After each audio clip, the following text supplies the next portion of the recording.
na mara baada ya hapo tutaendelea. Tuombe. Baba yetu na Mungu wetu wa mbinguni, tunakushukuru sana. Asante kwa ajili ya wakati huu mzuri tena.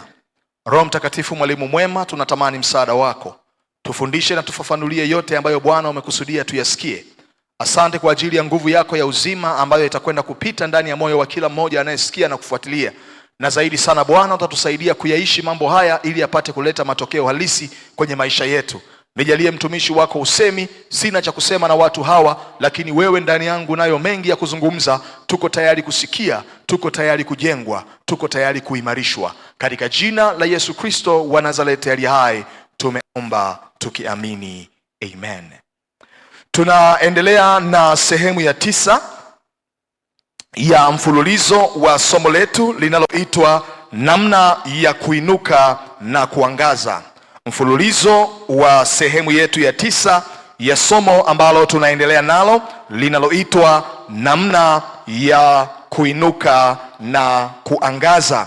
Na andiko letu la msingi limekuwa ni kitabu kile cha Isaya sura ile ya 60 na mstari ule wa kwanza. Isaya sura ile ya 60 ule wa kwanza. Biblia inasema hivi: ondoka uangaze, kwa kuwa nuru yako imekuja na utukufu wa Bwana umekuzukia. Naomba tusome wote. Ondoka uangaze, kwa kuwa nuru yako imekuja na utukufu wa Bwana umekuzukia. Tulipokuwa tunaanza katika mwanzo wa mfululizo wa somo hili, tuligundua ya kwamba ni shauku na nia ya Mungu kuona tunainuka katika kila eneo la maisha yetu na kuangaza. Mungu hafurahishwi kuona maisha ya watoto wake katika hali za rohoni na maisha ya mwilini yanabaki katika hali moja. Stagnation haijawahi kuwa mpango wa Mungu kwenye maisha ya watu wake. Mungu anatamani kuona tunakuwa. Mungu anatamani kuona tunaendelea.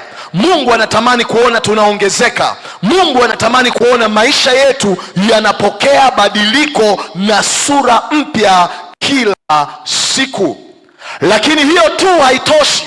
Ili tuweze kufika kwenye viwango hivyo, Mungu akaamua katika neno lake kueleza kanuni ambazo tukiziishi na kuzifanyia kazi zitatusaidia maisha yetu kuto kubaki kwenye hali moja, maisha yetu kupokea badiliko, maisha yetu kutoka hatua moja na kwenda hatua nyingine.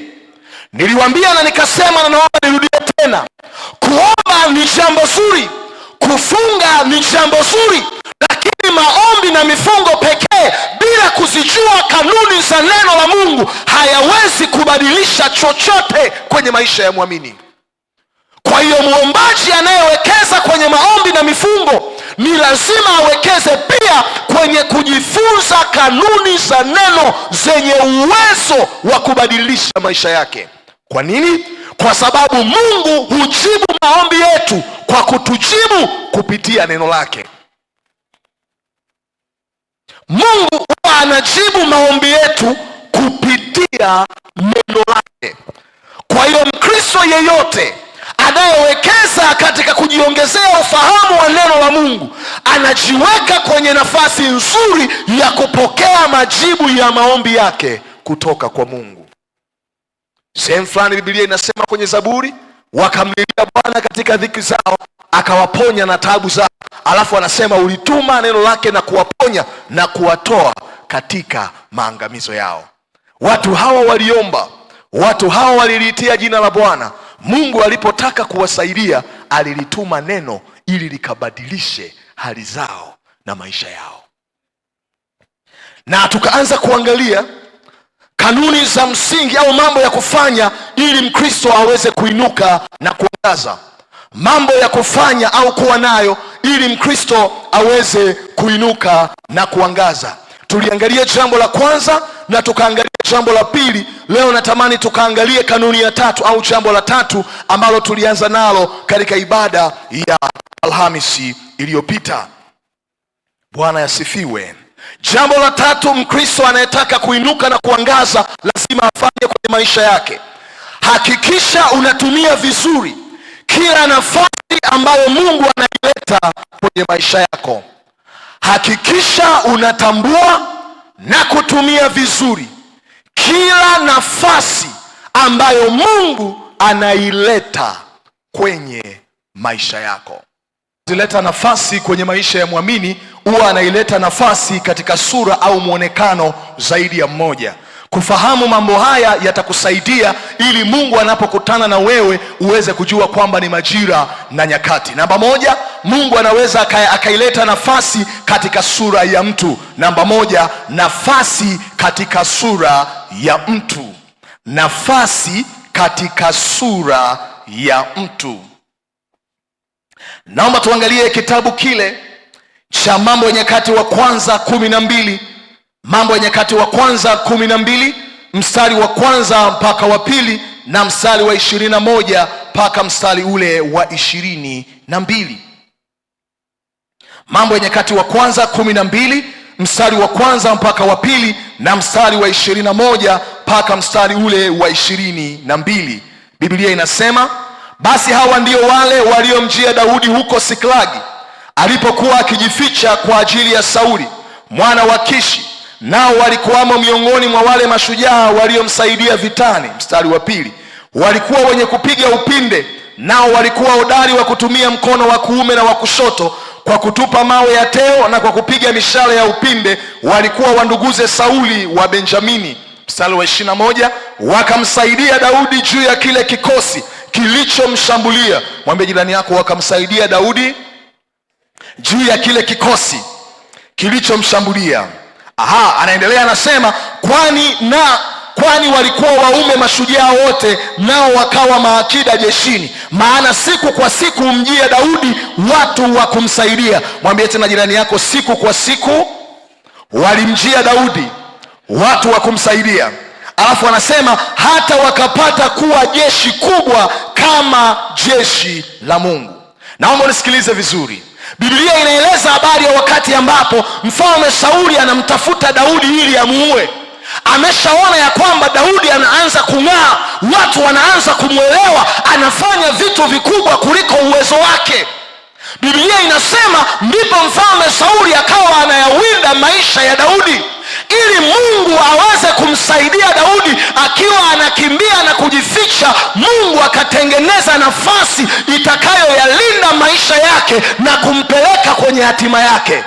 Nini Mungu alikifanya? Mungu akaanza kuinua watu waliomjia Daudi. Hawakuwa watu wa kawaida, walikuwa ni watu wa vita, watu wenye uwezo, watu waliobeba msaada wa Mungu juu ya hatima aliyonayo Daudi.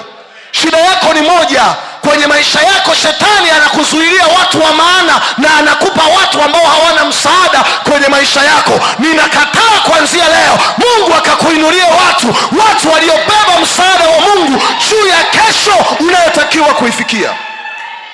Biblia inasema wakamjia Daudi siku kwa siku watu wa kumsaidia, wanaume wa vita ambao walipigana pamoja naye ili kuwashinda adui zake vitani. Walikuja kama watu, lakini walikuwa ni nafasi ya Mungu ya kuendelea kuinuka kwa Daudi na kutokufa mapema. Umeanza kuelewa sasa eh? Walikuja kama watu, lakini ni nafasi ambayo Mungu alimpa Daudi ili aweze kufika anakotakiwa kufika. Mungu anaweza akamleta mtu kwenye maisha yako kama nafasi ya wewe kufika unakotakiwa kwenda. Ni muhimu sana kuelewa haya mambo, kwa sababu usipojua ukweli huo unaweza ukawaacha watu wa maana kwa sababu ya mapungufu na madhaifu kidogo unayoyaona kwenye maisha yao, ukishindwa kuangalia neema na msaada wa Mungu ambao wamebeba ndani yao. Okay. Humjia Daudi siku kwa siku watu wa kumsaidia. Nimeandika hapa nikasema, Mungu anapotaka kutupa hatua bora zaidi hutukutanisha na watu ambao wamebeba majibu ya maombi yetu. Andika hilo jambo, litakusaidia. Mungu anapotaka kutupa hatua bora zaidi hutukutanisha na watu ambao wamebeba majibu na msaada na majibu ya Mungu ya maombi yetu. Mungu anapotaka kutupa hatua bora zaidi Mungu anapotaka kutupa hatua bora zaidi, hutukutanisha na watu ambao wamebeba msaada na majibu ya maombi yetu kwa Mungu. Na watu hawa wanapoanza kuja kwenye maisha yetu, huwa kuna mabadiliko yanaanza kutokea, huwa kuna vitu vinaanza kufanyika, huwa kuna mambo uliochelewa unashangaa yanaanza kupokea kasi, huwa kuna vitu ulivyokuwa hujui nini cha kufanya unaanza kuona uwezekano wa yale mambo kutokea. Ni muhimu sana kuelewa hiyo. Naomba nikupe angalizo jingine. Wanaweza wakaja kama watu ambao wamebeba msaada wa Mungu juu ya maisha yako, wamebeba neema ya Mungu ya kukusaidia, lakini wana mapungufu na madhaifu ya kawaida ya kibinadamu. Mara nyingi tunapenda kuwahukumu watu kwa makosa yao na mapungufu yao na kushindwa kutambua na kuheshimu neema na msaada wa Mungu juu ya maisha yetu aliyowekeza ndani yao. Na ndiyo maana kwenye maisha, ukitaka kuishi na watu vizuri, wanaweza wakawa wana mapungufu yao, wanaweza wakawa wana madhaifu yao, lakini hakikisha haupotezi neema na msaada wa Mungu waliobeba ndani yao. Ni wanadamu, ni watu. Mimi nilimpenda mtu mmoja kwenye kitabu cha Yohana 9:25. Hebu tuangalie hapo. Yohana sura ya 9 na mstari ule wa 25.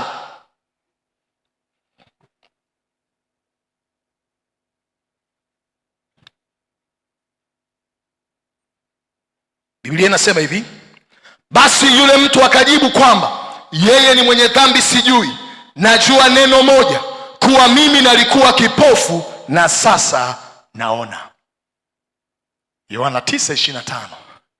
Huyu mtu alikuwa ameponywa na Yesu katika tatizo alilokuwa nalo kwa miaka mingi. Biblia inasema alipoponywa, makuhani na Mafarisayo wakawa wanaenda kuutafuta ukweli ya kwamba alikuponyaje ponyaje, na wanaanza kumuonyesha ya kwamba alikuponya kwenye siku ya Sabato, jambo ambalo uponyaji ulikuwa hauruhusiwi. Wakaanza kumwambia huyu ni mwenye dhambi, Yesu hajatoka kwa Mungu. Akawaambia, sikilizeni niwaambie, kama ni mwenye dhambi mimi sijui, kama hajatoka kwa Mungu mimi sijui. Mimi najua jambo moja, ujio wake kwenye maisha yangu umenipa hatua ambayo hapo kwanza sikuwa nayo. Nilikuwa ni kipofu, sasa ninaona. Njia rahisi ya kuishi na watu wenye madhaifu na mapungufu mengi ni kuangalia mambo ambayo unanufaika nayo kwenye maisha yao bila kujali madhaifu na mapungufu walionayo. Mengine yanatengenezeka. Inawezekana wapo kwenye mchakato wa kuwa watu bora zaidi, na inawezekana wakati wewe umekutana naye kwenye kazi na shughuli zako, hapa mwenzako anajiona amebadilika sana. Wangekueleza waliokutana naye miaka 5 iliyopita, ungemkataa wewe, usingesema sifanyi naye kazi huyo ofisi moja. Kuna watu Mungu anawaleta kwenye maisha kama nafasi. Tuangalie Waamuzi sura ya 17 mstari wa 7 mpaka wa 13. Waamuzi sura ile ya 17 mstari wa 7 mpaka mstari ule wa 13. Biblia inasema hivi: alikuwako mtu mmoja Hirimu aliyetoka Bethlehemu ya Yuda, wa jamaa ya Yuda, aliyekuwa ni Mlawi, naye akakaa huko hali ya ugeni. Mtu huyo akatoka katika huo mji katika Bethlehemu ya Yuda ili aende kukaa hali ya ugeni. Hapo atakapoona mahali, akafikiria nchi ya vilima vya Efraimu katika safari yake hata nyumba ya huyo Mika. Tutulie kidogo kabla tuendelee mstari wa 9. Biblia inasema kulikuwa na Mlawi mmoja, tumishi wa madhabahuni. Huyu alisafiri na kufika katika sehemu ambayo ndugu mmoja aliyekuwa anaitwa Mika katika nchi ya vilima vya Efraimu alikuwa anaishi. Kwa hiyo yule Mlawi alipofika, Mika akampokea kwenye nyumba yake. Mika akamkaribisha kama mgeni. Mika akamkaribisha kama mtu mwingine. Mstari wa 9. Mika akamuuliza, watoka wapi wewe? Akamwambia, mimi ni Mlawi wa Bethlehemu ya Yuda, nami naenda kukaa hali ya ugeni popote nitakapoona mahali. Huyu Mlawi anasafiri, anasema mimi sijui niendako, lakini popote ambako Mungu atanipa nafasi nitakaa na kuishi hapo. Mstari wa 10. Mika akamwambia, kaa pamoja nami, uwe kwangu baba tena kuhani, nami nitakupa fedha 10 kwa mwaka na nguo ya kuvaa na vyakula. Basi huyo Mlawi akaingia ndani. Huyo Mlawi aliridhika kukaa na mtu huyo, kisha huyo elimu akawa kwake kama wanawe mmojawapo. Sikiliza, yule Mlawi Mika akamwambia, ninaomba ukae kwangu, kwa kuwa wewe ni mtumishi wa Mungu, utakuwa kwangu kuhani. Ninajua kwenye maisha haya watu hawafanikiwi kwa uwezo na nguvu walionao. Ni lazima awe na kuhani ambaye anamuombea, ambaye anamfundisha, ambaye anamtaja kwenye maombi yake. Ni Wakristo wajinga tu wa siku hizi, hajulikani anasali kanisa gani, hajulikani mchungaji wake ni nani, hata hana mtu specific ambaye anaweza kumtaja kwenye maombi yako. Mwambie jirani yako usiwe mmoja wapo. Vitu vya ajabu kabisa.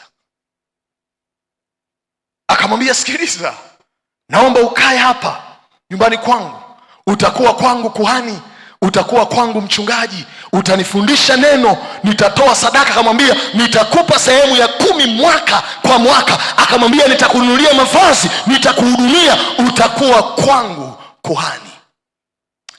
Mika akamuona yule mtu ya kwamba si mtu wa kawaida. Ona mstari unaofuata, mstari wa 10. Mika akajua sasa hata yakinishinda huko na mtu wa kumwambia aniombee na ataniombea. Alafu kuna wewe, hata mchungaji wa kanisa lako unalosali hakujui, na kama hakujui hata hakutajagi kwenye maombi yako. Wewe endelea tu kuwa unaingia kanisani na kutoka, alafu mchungaji hakuelewi. Utakuja kutuelewa baadaye. Mstari wa 10.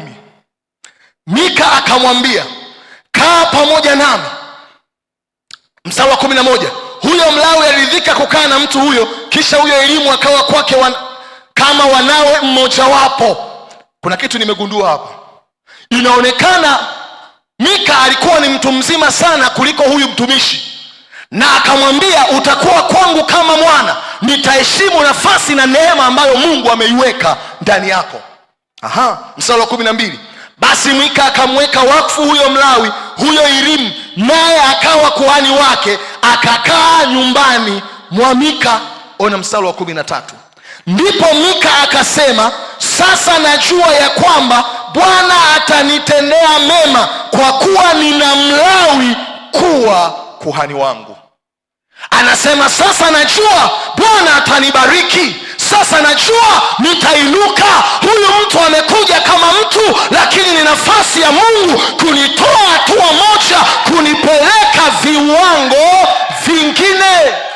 Hakumuona kama Mlawi tu, alimuona kama nafasi ya baraka za Mungu kwenye maisha yake. Sasa najua Mungu ameniweka chini ya malezi na maongozi ya elimu, nitafanikiwa, nitastawi, nitaendelea. Mtu katika sura ya nafasi. Naomba tuangalie Mwanzo 24 mstari wa 10 mpaka wa 29. Mwanzo 24 10 mpaka 29. Biblia inaonyesha kitu kingine hapa very interesting. Tumefika Mwanzo 24 10 mpaka 29. Biblia inasema hivi: kisha huyo mtumishi akatwaa ngamia 10 katika ngamia za bwana wake, akaenda zake, maana mali zote za bwana wake zilikuwa mikononi mwake. Akaondoka akaja mpaka Mesopotamia, mpaka mji wa Nahori. Akawapigisha magoti ngamia nje ya mji karibu na kisima cha maji wakati wa jioni, wakati ambapo wanawake wanakwenda kuteka maji.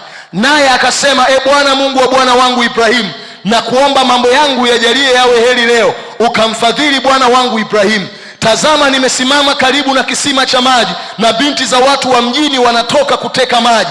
basi iwe hivi, yule msichana nitakayemwambia tua mtungi wako na kuomba ninywe, naye akasema unywe, nami nitawanywesha na ngamia zako pia, basi huyu na awe ndiye uliyemchagulia mtumishi wako Isaka, na kwa hayo nitajua ya kuwa umemfadhili bwana wangu. Tutulie hapo kwanza kabla tujaenda mstari wa 15. Biblia inaeleza habari ya Eliezeri ambaye alikuwa ni meneja wa miradi ya Ibrahimu. Ametumwa na mzee Ibrahimu aende katika nchi yake akamtafutie mwanaye Isaka mke wa kuoa. Ilikuwa hivi, Ibrahimu anaishi katikati ya Wakanani. Wapo wanawake wa namna zote ambao Isaka angeweza kuoa, lakini Ibrahimu akajua ya kwamba sisi watu wa agano huwa hatuoi yoyote, hatuolewi na yeyote. Wakajua tukiingiza mtu tofauti anaweza kuja kuharibu mifumo yetu na maisha yetu ya ibada ya kumwabudu Mungu. Alipomwelekeza Eliezeri akaenda mpaka alipoambiwa. Nilipenda sana alipoingia kwenye ule mji, Biblia inasema hivi, Eliezeri akafika kisimani, akakaa pale, akapiga magoti. Alienda eneo la kimkakati katika maisha. Kama haujaoa, usioe mwanamke mvivu, usioe mwanamke asiyependa kufanya kazi. Tafuta mtu muwajibikaji. Hata usiposema amen, ndio hivyo, ndo nimekuambia. Alienda eneo la kimkakati kabisa. Usioe mtu mvivu, mtu asiyetaka kujishughulisha, mtu ambaye kila kitu afanyiwe. Hapana.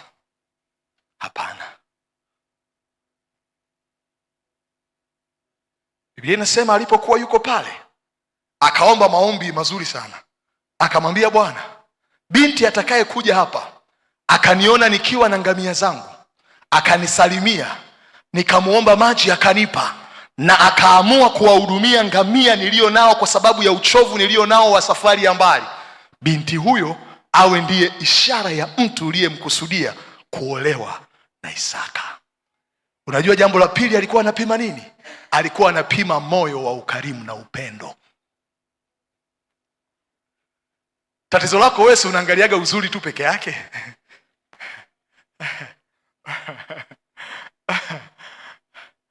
Biblia inasema akaomba.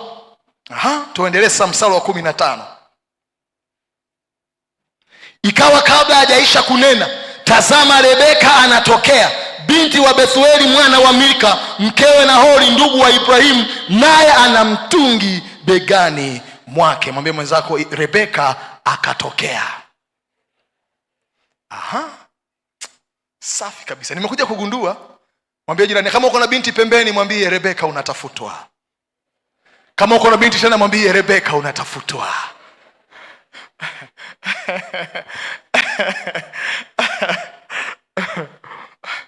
Kuna Eliezeri anamtafuta Rebeka, kuna mzee Ibrahimu anatafuta Rebeka, alafu kuna mwamba Isaka mwenyewe naye anatafuta Rebeka. Watu watatu wanamtafuta mtu mmoja. Alafu huku Sulemani anasema, mke mwema ni nani awezaye kumuona?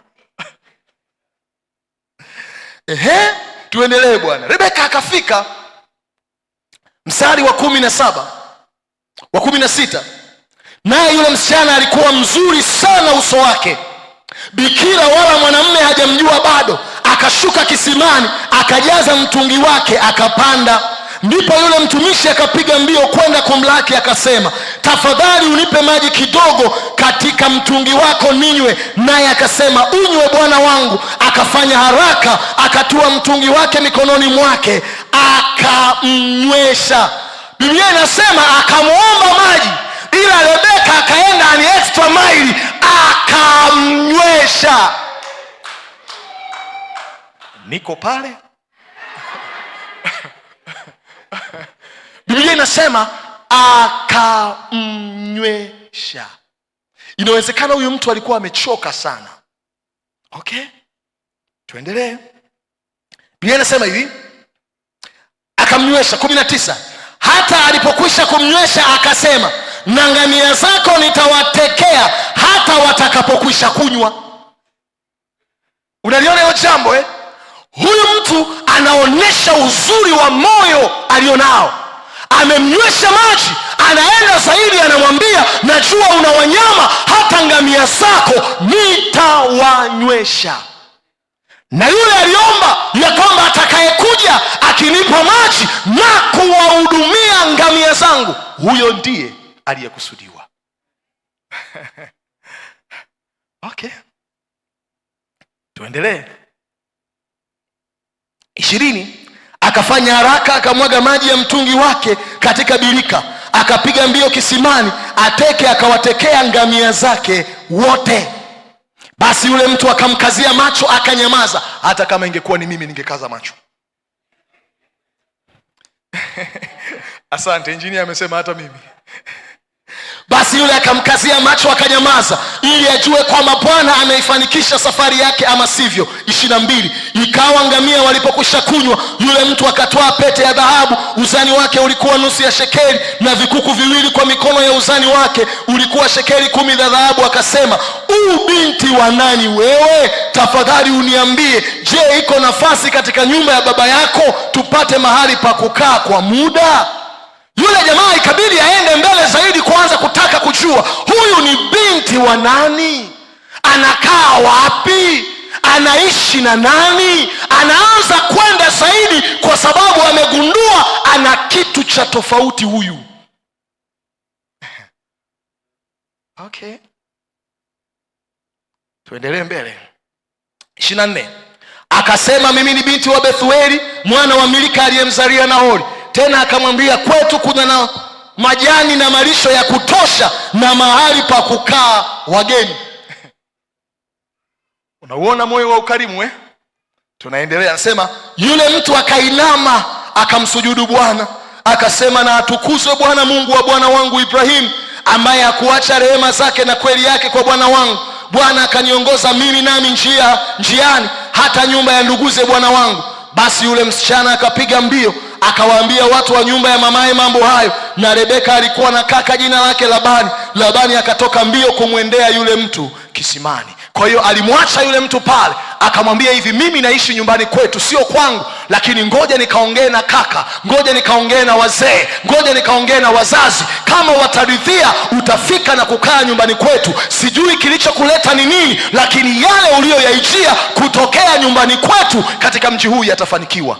Hajajua bado ni nini kimemleta, lakini anaonesha kujali, anaonesha moyo wa ukarimu. Ukiendelea kusoma hiyo habari, baadaye ndipo Eliezeri anajitambulisha na anasema, nimekuja kwa ajili ya kupata mke kwa ajili ya Isaka. Na ndipo anamtaja Rebeka na anawaelezea wazazi wake, na baadaye anaulizwa Rebeka, je, utakwenda pamoja naye? Rebeka akasema, isiwe tabu, nitakwenda pamoja naye. Nataka ulione hili jambo vizuri. Rebeka alikutana na huyu mzee kisimani. Yamkini angemuona mzee kama wengine ambavyo wangemuona, angemuona ni mtu wa kawaida kama wengine ambavyo wangemuona, lakini moyo wa ukarimu na kujali ulimkutanisha na mtu ambaye alikuwa ni nafasi ya ndoa yake ya kuolewa kwenye familia bora ya agano ya mzee Ibrahimu. Alikuwa ni mtu kama wengine, na wala kujitambulisha amekuja kufanya nini, lakini moyo wa ukarimu ulimuunganisha na mtu kwenye nafasi ya hatima yake kwenye eneo la ndoa na familia. Unaona sasa alikuja kama mtu, lakini alikuwa ni nafasi ambayo Mungu ameileta kwa Rebeka kwa ajili ya kesho yake. Kuna watu Mungu anaweza akawaleta kwenye maisha yako, wewe ukawaona ni kama watu wa kawaida, kumbe ni nafasi ambayo Mungu ameileta kama sehemu ya majibu ya maombi yako uliokuwa unamtafuta Mungu kwa siku za nyuma. Inua mikono yako na ukiri maneno haya: Bwana Yesu, nisaidie watu sahihi utakaonipa nafasi kuwaleta kwenye maisha yangu. Nisaidie Bwana kujua yale ambayo wamekusudia kufanya kwenye maisha yangu. Kwa jina la Yesu ninakataa kupishana na watu sahihi ambao wanakuja kama jibu na msaada wa Mungu kwenye maisha yangu. Rebeka akapata ndoa kirahisi tu. Alikutana na mzee Eliezeri kisimani akamsaidia, lakini kimsingi alikuwa ni nafasi. Nimekuwa na washuhudia hapa kuhusu mke wangu, na wale ambao mjui naomba niwaambie tena. Mimi nilipata mke kwa namna ya kiajabu kidogo. Ilikuwa ni wakati ambapo nimenunua kiwanja mahali Dodoma, nikawa ninashughulikia kibali cha ujenzi pamoja na kushughulikia hati. Wakati ule maeneo yalikuwa chini ya CDA. Kilichotokea, nikawa nimetumiwa dokumenti Kilimanjaro ambazo nilikuwa zinaingia siku ya Jumatatu. Natakiwa nizipokee na zijazwe na mwanawakili ili baada ya hapo ziweze kurudi Dodoma, taratibu zingine ziweze kuendelea.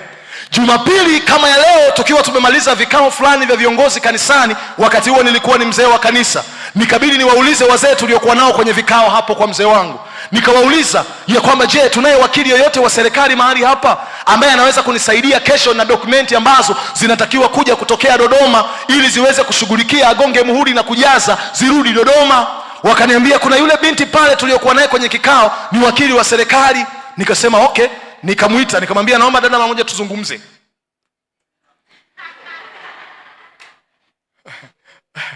Akawa amekuja mama yenu, nikawa naongea naye nikamwambia bwana, tena alikuja kwa unyenyekevu, bwana asifiwe mzee wangu wa kanisa. Nikamwambia amina. Nikamwambia bwana, na dokumenti zangu 1 2 3 4 5 zinaingia na shabibi ya kesho jioni kwenye around saa 9 hivi 9:30. Unatoka kazini saa ngapi? Akaniambia muda wangu kutoka kazini ni saa 9:30. Nikamwambia sawa, hamna shida. Kweli kesho yake documents zikasafirishwa zikaja. Changamoto ikawa ni mimi chuoni. Mnavyojua chuo kikuu tunakuwa na lectures wakati mwingine mpaka saa 11, wakati mwingine mpaka saa 1. Siku hiyo nilikuwa sijaangalia ratiba. Vipindi vyangu vilikuwa vinakwenda mpaka muda wa saa 11:30 jioni. Kwa hiyo kilichotokea, nikajikuta niko busy, hata sijamjulisha kwamba mambo yamekuwa mengi. Nimetoka saa 11:30 ndipo nikampigia simu nikamwambia madam, bado uko ofisini au ulishaondoka? Nataka niende nikachukue document alafu baada ya hapo nije ofisini. Dada wa watu akaniambia mzee, sijaondoka, nimekaa hapa nikiwa nasubiri. Nilisema ikifika saa 12:15 bado haujaweza kufika, basi nitaondoka. Muda wa kutoka kazini ni saa 9:30. Alikubali kunisubiri mpaka saa 12. Nikasema nitakuwa kama Eliezeri, nikaanza kukaza macho kumtazama kwa umakini zaidi. Sasa moyoni nikasema inawezekana amebaki kwa sababu muhuri ni pesa. Nikasema isiwe shida. Nikaenda nikachukua zile dokumenti, nikaenda ofisini kwake pale. Alikuwa na wenzake ofisini pale. Nilipofika pale ofisini, nikampa zile dokumenti kwa kwenye saa 12 kama kasoro 10, akazijaza pale na nini, akagonga muhuri, akaniambia dokumenti zako hizi hapa, kama utakuwa na shida basi nitaomba utaniambia tu. Nikamwambia sawa. Nikamwambia ni kiasi gani cha fedha ambacho utanichaji? Akaniambia hapana, hii ni sadaka yangu kwa Mungu. Wewe ni mzee wangu wa kanisa na nimefanya kama kwa Bwana. Naomba Mungu akubariki sana. Sitakubali kuipokea pesa yako wala sitakuchaji kiasi chochote. Nikamwangalia. Nikamwambia sikiliza, nilikuwa nimekuja na kiasi cha shilingi kama 200,000 hapa, ambapo nilikuwa najua kinaweza ikahusisha hiyo kazi. Nilimbembeleza yule dada kumpa hicho kiasi, hata baada ya kumwambia alikataa. Nikamwangalia nikasema huyu dada ana shida gani? Akaniambia hiyo ni sehemu ya sadaka yangu kwa Mungu, hamna shida, Mungu akubariki sana. Wakati naendelea akaniambia muda wangu umeisha, natakiwa niondoke saizi, nimekaa muda umeisha sana. Kama tutaweza kuondoka itakuwa ni nzuri, uelekee nyumbani, then hilo pesa mimi siwezi kuichukua. Tafadhali naomba usininyime sadaka na baraka yangu kwa Mungu. Kutokea pale nikasema kuna namna huyu. Nikaanza kusikia ndani kuna namna Roho wa Bwana anazungumza kwa sauti ya upole. Sasa kujua nini kiliendelea, ila leo ndo mama yenu na tulikuwa hapa tunamtumikia Bwana, tunaendelea. Na mara zote huwa namkumbusha, namwambia hivi, kile kiwanja ambacho ulikataa kupokea pesa yake ya malipo ndo kiwanja chako na nyumba yako iko pale. Simaanishi kwamba kama una kazi ambazo zinahitaji watu kukulipa kila anayekuja umfanyie bure we. Ila nilikuwa nakuonesha tu ya kwamba mimi kwake nilienda kama mteja kwa ajili ya kazi, lakini nilikuwa ni nafasi yake kwa ajili ya ndoa na familia. Ndio leo tunajenga maisha pamoja, tunamtumikia Mungu pamoja, tunafurahi kama mnavyotuona na maisha yanaendelea. Mtu kama nafasi. Wafalme wa pili sura ile ya 5 mstari wa 1 mpaka wa 5, mstari wa 9 na mstari wa 14. Wafalme wa pili sura ya 5 mstari wa 1 mpaka wa 5, mstari wa 9 na mstari ule wa 14. Tutasoma hapo Wafalme wa Pili 5 mstari wa 1 mpaka wa 5, mstari wa 9 na mstari wa 14. Biblia inasema hivi: basi Naamani jemedari wa jeshi la mfalme wa Shamu alikuwa mtu mkubwa mbele ya bwana wake na mwenye kuheshimiwa, kwa sababu kwa mkono wake Bwana alikuwa amewapa Washami kushinda. Tena alikuwa mtu hodari wa vita, lakini alikuwa mwenye ukoma. Na Washami walikuwa wametoka vikosi, wakachukua mfungwa mmoja, kijana mwanamke kutoka nchi ya Israeli, naye akamhudumia mkewe Naamani. Akamwambia bibi yake, laiti bwana wangu angekuwa pamoja na yule nabii aliyeko Samaria, maana angemponya ukoma wake. 4. Mtu mmoja akaingia akamwambia bwana wake akasema, yule kijana mwanamke aliyetoka nchi ya Israeli asema hivi na hivi. Mstari wa 5, mfalme wa Shamu akasema, haya basi mimi nitampelekea mfalme wa Israeli waraka. Basi akaenda zake, akachukua mikononi mwake talanta 10 za fedha na vipande vya dhahabu 6,000 na vipande vya dhahabu 6,000 na mavazi 19. Basi Naamani akaja na farasi wake na magari yake, akasimama mlangoni pa nyumba ya Elisha. 14. Ndipo akashuka akajichovya mara 7 katika Yordani, sawasawa na neno lake yule mtu wa Mungu, nayo nyama ya mwili wake ikarudi kama nyama ya mwili wa mtoto mchanga, akawa safi. Biblia inaeleza habari ya Naamani. Alikuwa ni mkuu wa majeshi ya jeshi la Shamu. Biblia inasema kupitia yeye Mungu alimpa ushindi juu ya majeshi yaliyopigana vita. Lakini pamoja na ukuu wa majeshi aliyokuwa nao, alikuwa na changamoto ya ukoma. Alikuwa amepata binti mmoja wa kazi nyumbani kwake aliyekuwa akimsaidia kazi. Binti huyu alikuwa ni binti wa Kiyahudi kutoka Israeli. Biblia inasema hivi, akamwambia mke wa Naamani ya kwamba tatizo alilonao bwana wangu, kule kwetu yupo mtu wa Mungu ambaye Naamani akienda anaweza akapona ugonjwa wake. Biblia inasema mfalme akaandika barua Washami kwa mfalme wa Israeli na akaruhusiwa. Biblia inasema Naamani akaenda akapona ugonjwa wake. Nataka nikuoneshe hili jambo. Mwanamke huyu au binti huyu alichukuliwa kama mjakazi, kama msichana wa kazi kwenye ile nyumba, lakini alikuwa ni nafasi, alikuwa ni mlango wa uponyaji wa Naamani nyumbani kwake. Mwambie mwenzako, mtu katika sura ya nafasi. Alikuja kama binti wa kazi akisaidia kazi za nyumbani, lakini alikuwa na ufahamu wa Mungu wa wapi changamoto alionayo bosi wake na mkuu wake wa jeshi kwenye nchi anayofanyia kazi, anaweza akapata uponyaji. Inakumbuka nilipokuwa mdogo, nikiwa niko darasa la 1, tulipata binti wa kazi ambaye alikuja nyumbani. Alikuja kama binti wa kazi, lakini ndiye alikuja akiwa ameokoka. Ndiye aliyekutushuhudia habari za Yesu, mimi nikiwa ni wa kwanza kumwamini Yesu na kwenda naye kanisani. Baadaye wote tuliozaliwa kwenye tumbo la mama yetu tukaokoka, mama akaokoka, familia ikaanza kupata wokovu. Alikuja kama binti wa kazi, lakini alikuwa ni nafasi ya wokovu kwenye familia. Leo watumishi wa Mungu tumepatikana kwa sababu yule binti alikuja kama kufanya kazi, lakini alikuwa ni nafasi ya wokovu kuingia kwenye familia.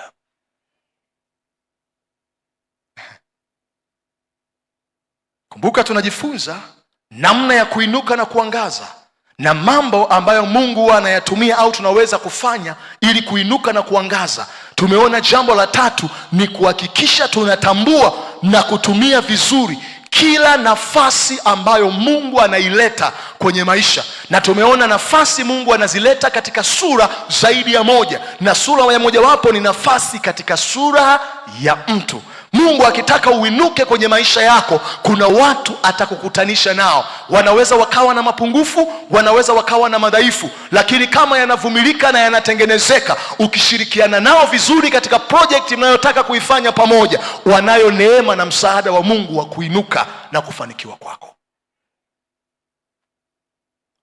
Sura ya 2 ambayo Mungu anaitumia kuleta nafasi kwenye maisha ya watu ni nafasi katika sura ya taarifa. Nafasi katika sura ya taarifa. Nafasi katika sura ya taarifa. Nimeandika hapa nikasema hivi: Mungu anapotaka kuyasaidia maisha ya watu wake, kwenye mabano, kuwainua au kuponya maisha yao, huhakikisha anaachilia taarifa ambazo wakizifanyia kazi maisha yao hubadilika au kuokoka na hatari.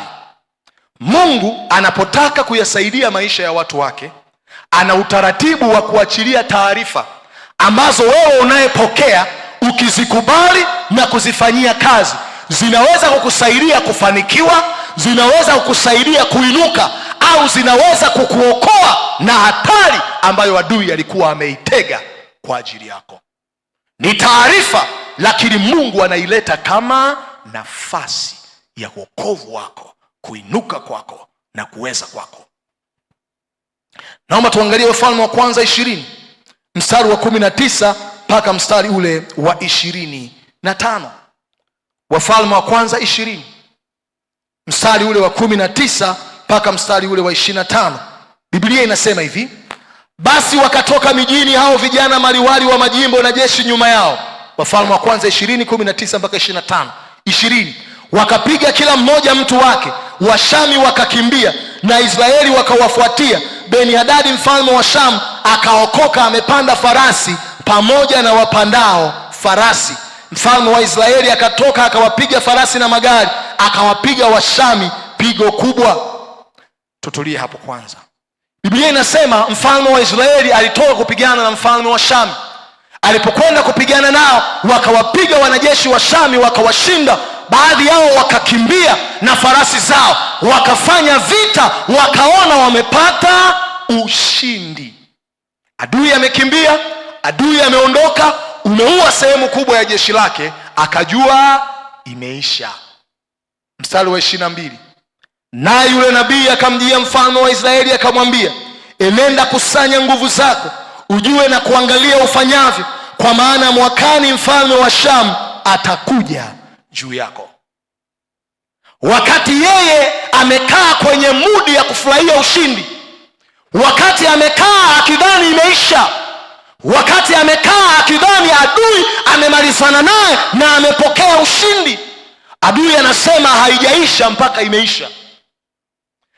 Biblia inasema hivi, Mungu akamletea taarifa. Taarifa hizi hazikuwa taarifa tu, ilikuwa ni nafasi ya kujipanga upya kijeshi, ili adui atakapokuja isiwe ghafla. Unaanza kuelewa sasa Ile taarifa ikamwambia, ondoka kajipange upya, majira kama haya mwakani mfalme wa Shamu amejipanga kurudi tena. Mungu analeta taarifa za awali mapema ili kumpa nafasi ya kujiandaa na asikae kwenye hali ya kusherekea na kufurahia ushindi. Okay? Mstari ule wa 23, basi watumwa wake mfalme wa Shamu akamwambia, Mungu wao ni Mungu wa milima, ndiyo sababu ya kutushinda sisi, lakini na tupigane nao katika nchi tambalale, na hakika tutawashinda wao. Mesikia wale walioshindwa wanasema wanamwambia mfalme, Mungu wao ni Mungu wa milimani, ndiyo maana wametushinda. Tujipange upya, vita inayokuja tunapokwenda kupigana hatupigani nao tena milimani. Mungu wao ana nguvu mlimani, lakini hana nguvu bondeni.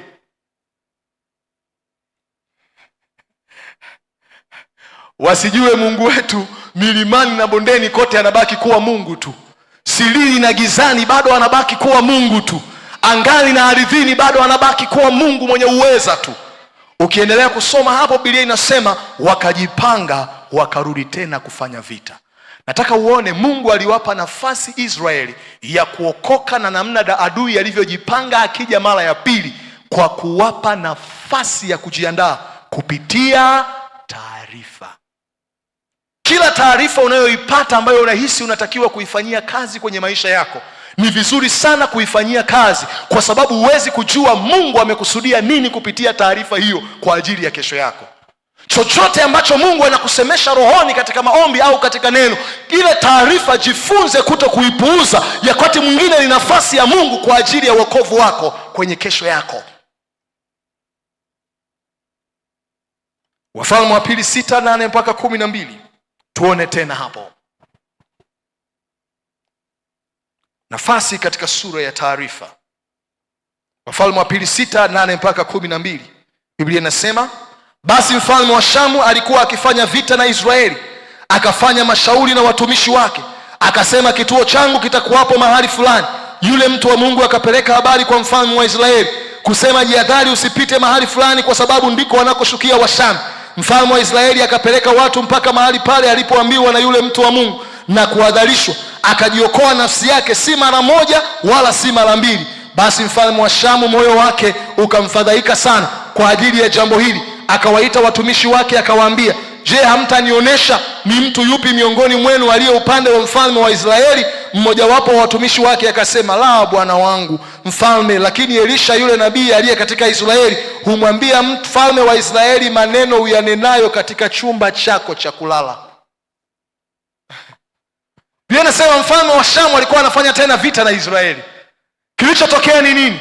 Kila mipango alipokuwa anapanga ataweka jeshi sehemu gani, Biblia inasema Elisha mtu wa Mungu akiwa kwenye maombi, Mungu alikuwa anamfunulia na zile taarifa alikuwa anazipeleka kwa mfalme. Kwa hiyo kila majaribio ya Washami yalipotaka kupiga jeshi la Israeli, walishangaa hesabu zinakataa. Mfalme akaita jopo lake, tuambieni tufanye uchunguzi, ni nani anayetusaliti, nani anayetoa taarifa zetu za kijeshi kwenye upande wa jeshi la adui. Wasijue ya kuwa Mungu wetu ni Mungu anayeweza kufunua na kudhihirisha yaliyojificha sirini. Kwa hiyo Israeli wakaokoka na hatari zilizokuwa mbele yao kwa taarifa ambayo ilikuwa ni nafasi ya wokovu wao. Mungu anapotaka kuyasaidia maisha yako ili uinuke ama uangaze, ili uokoke katika hatari mbalimbali, atapitisha taarifa za msingi na za muhimu ambazo ukizifanyia kazi zitakusaidia. Kuna taarifa ambazo Roho wa Mungu ataziachilia unapopatikana mbele zake kwa njia ya maombi, na kuna taarifa ambazo Roho wa Mungu ataziachilia kupitia wengine ambao wanajua kuliko wewe. Na ndio maana usipokuwa mtu wa maisha ya rohoni, usipokuwa mtu wa mifungo, neno na kukaa sirini kumtafuta Mungu, kuna vitu vingi ambavyo utakosa kumsikia Mungu akitaka kusema nawe kwa habari ya maisha yako. Mkristo asiyepatikana sirini mbele za Mungu hawezi kupokea taarifa kutoka mbinguni zinazohusu maisha yake. Hawezi. Wakaokoka sio mara moja au sio mara mbili, kulingana na taarifa walizozipokea. Watu wa Mungu, Mungu akitaka kukusaidia au kukupa fursa, anaweza akaleta taarifa. Ninakumbuka kazi yangu ya kwanza kufundisha chuo kikuu niliipata kwa njia ya taarifa. Ilikuwa ni jioni moja, ikiwa niko nyumbani, rafiki yangu Kabalo ambaye sasa hivi yuko anafundisha University of Dar es Salaam, kilichotokea alikuwa anasafiri akiwa anaelekea Mwanza, nikiwa niko Dodoma. Nini kilitokea? Yule bwana nikamwambia, naomba upite hapa bwana nyumbani, angalau ulale kama siku 2 hivi, tukumbushane mambo mawili matatu hivi, rafiki yangu mtu wa Mungu, alafu baada ya hapo utaendelea Mwanza. Ameshakata tiketi, yuko Morogoro. Amefika Morogoro, akaniambia mtu wa Mungu, amna basi nitakuja hapo. Alipofika pale akaniambia tena, nilikuwa nimeplani ya kwamba nikifika Mwanza nikupigie simu, kuna nafasi imetokea, wametangaza nafasi moja, wanahitaji mkufunzi wa chuo kikuu. Nikamwambia ni wapi? Akanipa lile, tena haikuwa tangazo, akaniambia mahali ambapo ninafanya part time, kuna mtu alikuja kunitafuta akiwa anataka kunipa hizo taarifa na ni father kutoka kwenye kile chuo. Akaniambia, kwa nini usiombe mtu wa Mungu? Kwa nini tusiapply pamoja? Sina hili wala lile. Nikaamua kuingia kwenye website ya wale watu. Nilipoingia kwenye ile website mida ya 2 usiku, wakati amenipa hiyo taarifa jioni, siku hiyo ndo deadline, yani usiku huo ndo deadline ya application. Naelewa sasa? Tukakimbizana nayo ile usiku, tukatuma. Kesho asubuhi waliweka namba pale ya HR, tukapiga. Tukamwambia, mimi ni fulani, niko na rafiki yangu, tulifanya application, tuliona tangazo jana ikiwa ni late sana, tunaweza maombi yetu atakuwa yamefika na nini? Akasema hamna shida, tutaangalia kama yatakuwa hayajafika, kwa kuwa mmeonesha concern, nitawaambia mtume tena, ili tutakapokuwa tunapitia na kutaka kuwaita kwa ajili ya interview tuangalie. Baada ya siku kama 5 zikapita, simu ikaingia, halo, wewe ndo fulani? Ndio. Aha, unatakiwa kuja kwenye interview. Nikamwambia rafiki yangu, kimetiki huko. Nikamwambia umepigiwa simu? Akaniambia sijapigiwa. Nikamwambia usiogope, watakupigia. Baada ya masaa 2 naye akapigiwa, akaniambia mtu wa Mungu, imeitika huko. Sasa nafasi ni moja, marafiki tuko 2, hatujui wengine wanaoomba. Lakini unaona ambavyo ule upendo ulikuwa kwamba kila mmoja anaona atakayepata katikati yetu ni nini? Ni sawa. Baada ya hizo siku tukasafiri, tukaja kwa ajili ya interview. Na tulipoingia siku hiyo, tukiwa tunajiandaa asubuhi kwenye maombi yetu, wakati tunajiandaa kwenda, na nakumbuka siku hiyo tulifikia Sanya Juu kule, tulikuwa hatuna mwenyeji hapa mjini. Wakati tunaomba asubuhi, tukamwambia Mungu hivi, tunakwenda nafasi ni moja na hatapata mtu mmoja. Kwenye nafasi moja watatengeneza nafasi mbili, na hao watu wawili ndio mimi na ndugu yangu. Nafasi ni moja. Tukaenda kwenye hiyo interview, tukafika pale, hatuna experience yoyote. Kuna watu wamefanya kwenye mavyuo vikuu kwa matafiti kibao na nini, wana uzoefu wa kutosha. Tukasema hii ya kwetu hii. Na kweli tuliingia, na kweli tulifanya. Wote tuliofanya waliambiwa waende. Mimi na rafiki yangu tukaambiwa subirini hapo nje, msiondoke. Tukasema imeisha hiyo. Na kweli tukaingia, akatuambia ya kwamba bwana, nafasi ilikuwa ni moja. Na alianza kuingia yule mwenzangu, akamwambia alipoingia huyu bwana, tukaona mtu tulikuwa tunamhitaji, tumefanya nini? Tumempata. Mimi nikawa wa mwisho. Nilipoingia anasema ulitupa wakati mgumu. Tumejua mtu tuliyempata tumempata, lakini tukagundua kuna mtu mwingine tunamhitaji na nafasi haitoshi. Anasema tukaamua kukaa kikao, kuanza kujadili tunafanyeje. Vizia akasema msimuache huyo jamaa aondoke, kwa hiyo tutawachukua wote wawili. Alafu kuna mjinga mmoja anasema hakuna kazi, utakosa kweli? Tuliipata kupitia taarifa. Unaona Mungu aliruhusu kuinuka kwetu na kuangaza kupitia nini? Taarifa. Tunaenda pamoja watu wa Mungu, tunaelewana pamoja kanisa la Bwana. Angalia Matendo ya Mitume 11 mstari wa 27 mpaka mstari wa 30. Matendo ya Mitume 11:27 mpaka mstari ule wa 30. Biblia inasema siku zizo hizo manabii walitemka kutoka Yerusalemu hata Antiokia, na tulipokusanyika akasimama mmoja wao jina lake Agabo, akaonyesha kwa uweza wa Roho Mtakatifu kwamba njaa kubwa itakuja karibu katika dunia nzima, nayo ikatukia katika siku za Klaudio. Na wale wanafunzi kila mtu kwa kadiri alivyofanikiwa wakaazimu kupeleka msaada kwa ndugu zao waliokaa Uyahudi. Wakafanya hivyo, wakawapelekea wazee kwa mikono ya Barnaba na Sauli. Biblia inasema kuna wakati watu wa Mungu walikuwa kwenye maombi, Roho wa Bwana akaachilia taarifa ya kwamba jamani, kuna njaa inakuja, iko mbele yenu. Walipoipata ile taarifa rohoni, wakaanza kujipanga. Ngoja niwaambie, kuna taarifa hazihitaji maombi ya kukemea tu, kuna nyingine zinahitaji kujipanga. Kwa akili za Wakristo wengi wa leo, wangeoneshwa habari ya njaa inayokuja, badala ya kutunza na kuweka chakula pia, wangebaki kusema kwa jina la Yesu tunakukataa njaa, toka njaa kwa jina la Yesu, utakufa vibaya wewe. Pamoja na kuomba na kukataa, lakini panapohitaji maandalizi yafanyike maandalizi. Naomba niwaambie watu wa Mungu, msaada wa Mungu kwenye maisha yetu haujawahi kuwa mbadala wa nafasi ya maandalizi yetu.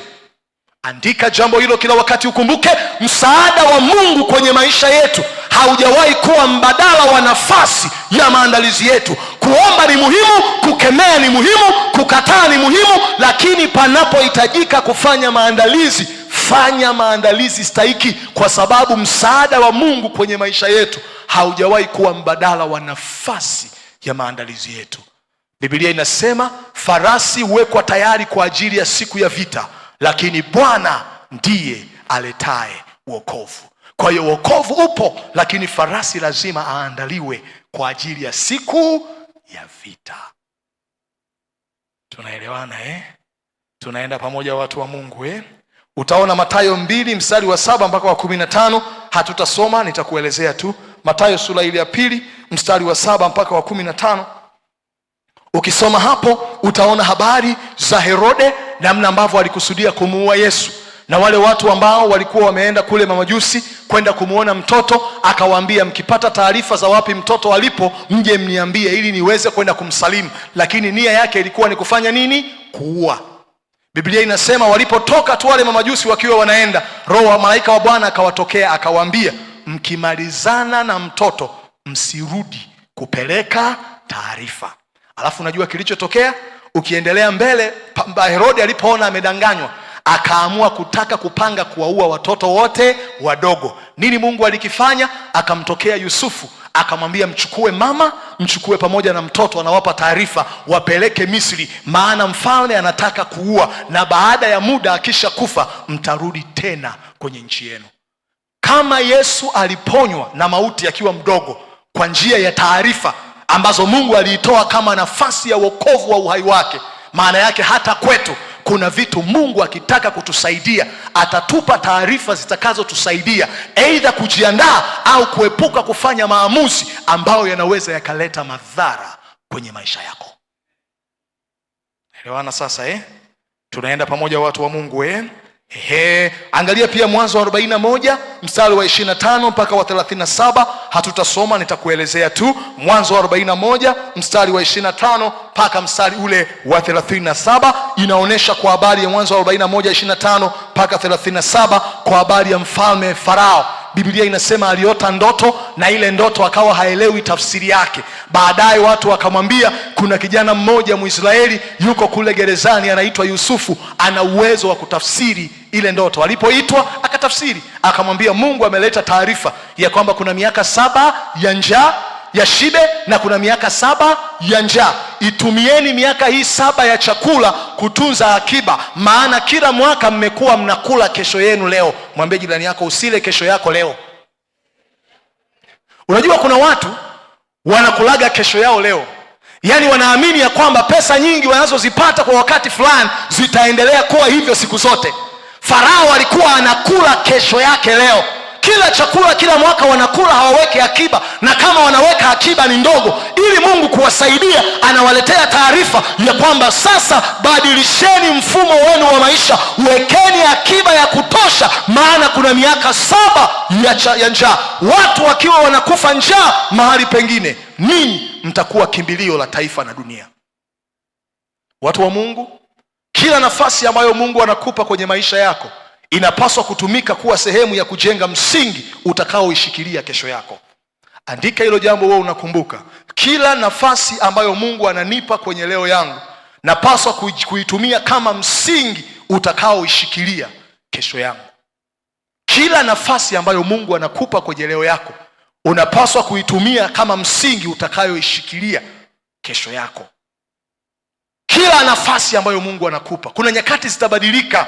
Mambo hayatakuwa vile yalivyo sasa, na haitamaanisha Mungu amekuacha, ila inawezekana haukuwa na akili na ufahamu wa kujua nini cha kufanya wakati Mungu alipovileta vingi kwenye maisha yako.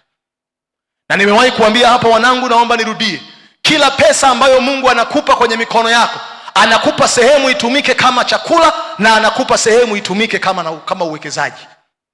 Kila fedha ambayo Mungu anakupa kwenye maisha yako sasa, anakupa sehemu itumike kama chakula, itumike kumudu gharama za maisha ya kila siku, lakini pia anakupa itumike kama sehemu ya kufanya uwekezaji utakaokupa faida kwenye kesho yako. Usile kesho yako leo. Kabisa. Yale mambo ya kusema kesho nayo ni siku nitapata tu. Nani alikwambia kwamba na kesho utapata tu? Hamjawahi kuona watu ambao walikuwa na nafasi kubwa na walikuwa na fursa za kupata vitu vingi sana, lakini hawakuweza kuwekeza wala kufanya chochote? Nyakati zilipobadilika, walirudi kwenye maisha duni ambayo hawakutakiwa kurudi kule wao na vizazi vyao. Ni nini? Walishindwa kuitumia jana yao kujenga msingi imara utakaoshikilia kesho yao. Sio kwamba Mungu sio mwaminifu, sio kwamba Mungu ameshindwa kuwasaidia, ila walikosa akili na ufahamu katika majira na nyakati na nafasi ambazo Mungu aliwapa kwenye maisha yao. Kesho sio fumbo wanangu. Kesho kwenye eneo la mafanikio sio fumbo, liko wazi kabisa. Tabia unazojenga kwenye leo yako kwa habari ya kazi, kwa habari ya fedha, itaamua aina ya maisha utakayokuwa nayo kwenye kesho yako. Hakuna kulogwa hapo, wala hakuna kuzuiliwa hapo. Wewe ndio utakayeamua kesho yako itakuwaje. Biblia inasema, je, wamuona mtu mwenye bidii katika kazi zake? Huyo hatakaa na watu wanyonge, atakaa pamoja na wakuu. Maana yake kesho kwenye eneo la mafanikio iko wazi na inajulikana. Yaani kuna mtu kabisa ukimwangalia unasema huyu ni true definition of poverty, na akiendelea hivi atabaki kuwa hivyo. Unajua kuna watu ukiulizwa umaskini ni nini, ukiwaangalia tu unapata picha na kuelewa what is poverty.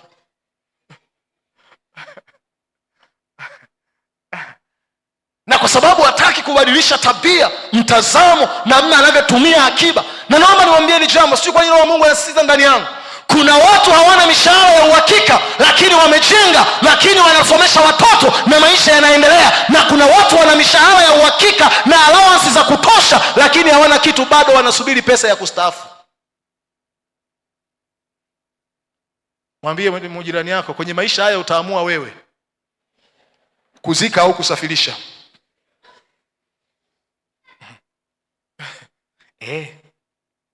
Farao akaambiwa uwe na akili, uwe na ufahamu, weka akiba kwa ajili ya kesho. Taarifa alizopewa na Mungu ilikuwa ni nafasi ya kutengeneza kesho iliyo mbele yako.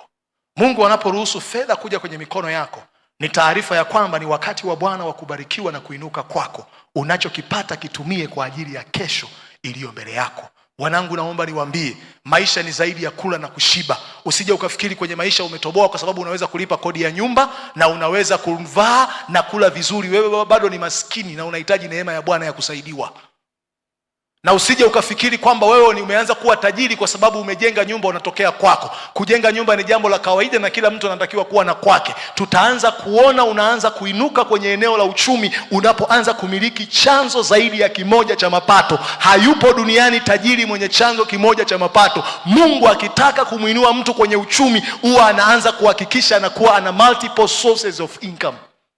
Mmenisikia ninachokisema Anasema hivi, itakuwa utakapokula na kushiba, si Biblia inasema hivyo, na kujenga nyumba nzuri na kukaa ndani yake. Hajataja utajiri hapo.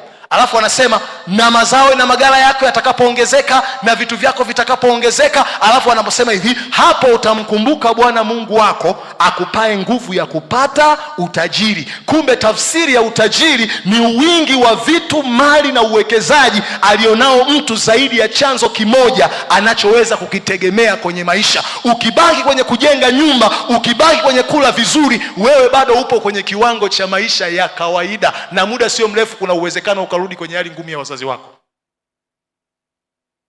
Mungu na akupe akili na ufahamu wa kutumia vizuri kila nafasi ambayo Bwana anakupa kwenye maisha yako, ili uweze kuinuka, ili uweze kuangaza. Naomba tusimame.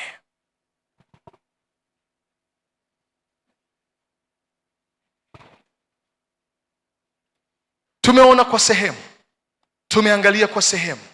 Bwana akitujalia nafasi, tutaendelea kuziangalia sura mbalimbali.